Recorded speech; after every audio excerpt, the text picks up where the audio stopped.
Hey hello good evening friends. இன்றைக்கி நான் நினச்சது எதுவுமே நடக்கலை. மார்னிங்கும் அப்படி தான் இருந்துச்சுன்னு பார்த்தா இன்றைக்கி நைட்டும் அந்த மாதிரி நடந்துருச்சு.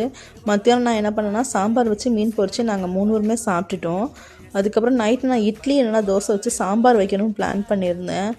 ஆனால் என் ஹஸ்பண்ட் வந்து என் மூத்த பொண்ணு ரொம்ப நாளாகவே கிளி பரோட்டா கேட்டுகிட்டே இருந்தான். ஆனால் நான் சப்பாத்திலேருந்து எஸ்கேப் ஆகிடலாம் அப்படின்னு பிளான் பண்ணியிருந்தேன். ஆனால் லாஸ்ட்டில் நம்ம ஒன்று நினச்சா தெய்வம் ஒன்று நினைக்குங்கிற மாதிரி என் ஹஸ்பண்ட் ஒன்று நினச்சிட்டாரு. என் பொண்ணு கேட்டதுனால நான் கிளி பரோட்டா இன்றைக்கி வாங்கிட்டு வரேன், எனக்கு மான் கறி வாங்கிட்டு வரேன், எனக்கு சப்பாத்தி போட்டுரு அப்படின்ற மாதிரி சொல்லிட்டாங்க. சரி நானும் சப்பாத்தி போட்டாச்சு. அவங்களும் கிளி பரோட்டா வாங்கிட்டு வந்திருந்தாங்க, சிக்கன் வச்சு வாங்கிட்டு வந்திருந்தாங்க. அதுக்கப்புறம் வந்து நானும் சப்பாத்தி போட்டு மான் கறினா சூட் பண்ணிட்டேன். அதுக்கப்புறம் அவங்க என் பொண்ணுங்க வந்து ஆசையாக அப்படி பிரிச்சிட்டு இருந்தாங்க.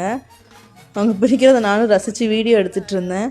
அதுக்கப்புறமாட்டி அதை வந்து அப்படி பிச்சு எடுக்கிற மாதிரினா வீடியோ எடுத்தேன்.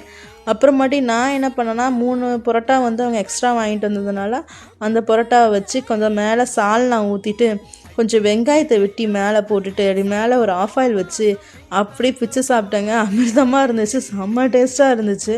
நாங்களும் சீக்கிரம் சாப்பிட்டு படுத்து தூங்கிட்டோங்க. தேங்க்யூ.